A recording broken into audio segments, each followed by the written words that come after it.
I don't think there's any answer to when a person can discover what they want to do. It can happen anytime.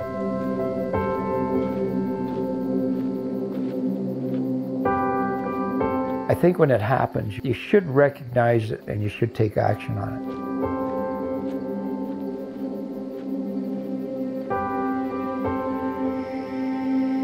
I never expected I would end up painting. I found something, and that something, I think, basically kept me alive.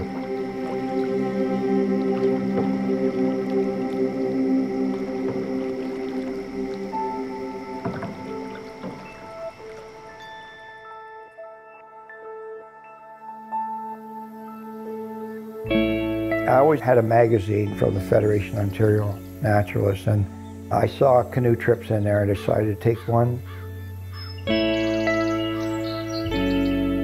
First trip I did was 1979, so I was 39 at the time.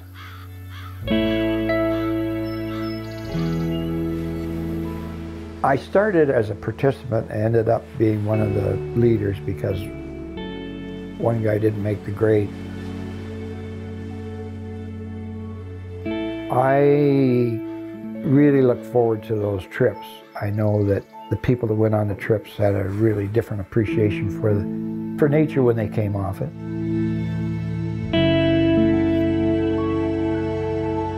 You're just passing kilometer after kilometer of beautiful scenes and colors and the sun striking rocks and coming through the trees and storms and just awesome things.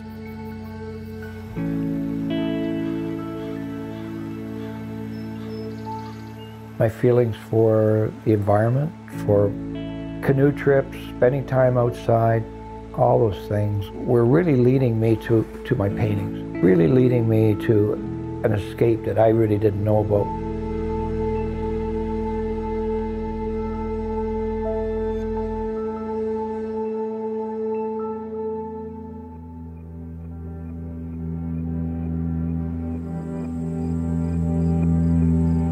I started painting, I guess seriously, in my 50s. I was bombarded by things at the time. I was emotionally overwhelmed.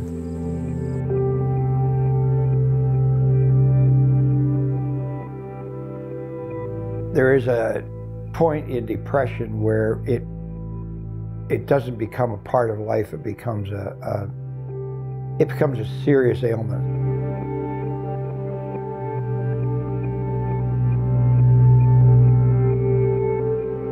Basically, sometimes I was just sitting around. My mind is going, the demons are pounding away at my head, and I couldn't sleep and all those things. Getting into art, I could escape all that, and it put me into the environment, put me into the wild, put me into another world.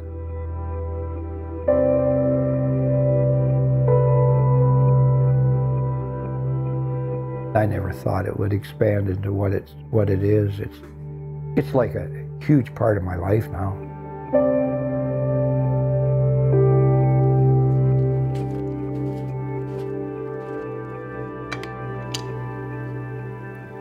I think the first year I did over 100 paintings, and they were watercolors, they were quick. And I look back at them, and some of the best paintings I did came in that first year. It all stemmed from that start in the 50s and being surprised at what I could produce.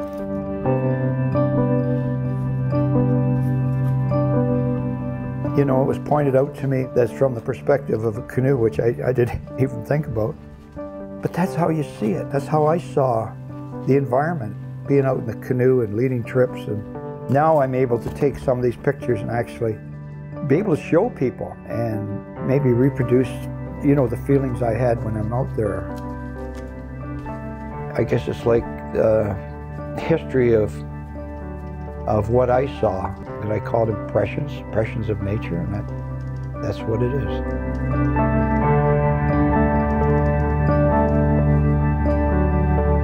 I want to keep going because I'm just tapping the surface, I think. I have no idea.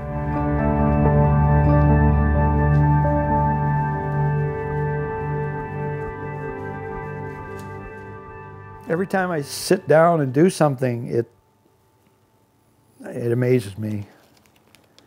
But I know whoever has helped me do this spent a lot of time in the canoe. Whatever the male or, oh, it's got to be a female god of paddling is helping me.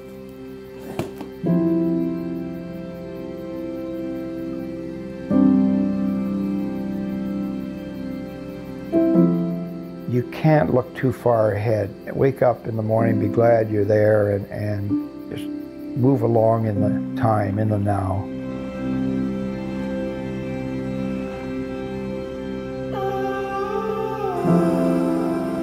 If you let yourself do what you're designed to do, you'll get to a point where you don't even know why it's happening.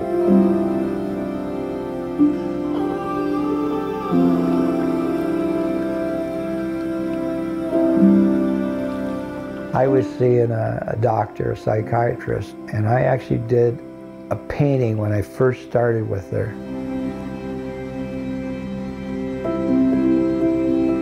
I took it in. It was so dark. It was so menacing. And in the middle was a little tiny square of light. 6 months later, I was still dealing with her, and I did another painting. Everything had brightened up.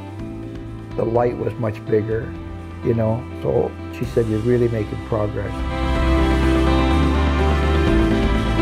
I went from that little place to escape to a bigger place.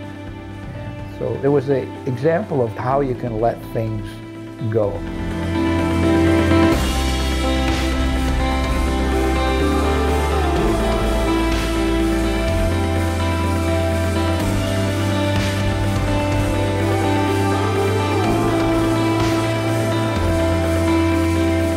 Maybe your gift is not art. Maybe your gift is fixing small motors. Maybe your gift is being a great clerk in a grocery store. Find what you like and follow it. Probably not going to make you rich, but it'll make you a lot happier, and it fills a need that you have to feel needed and wanted, and that you can produce something that's of value.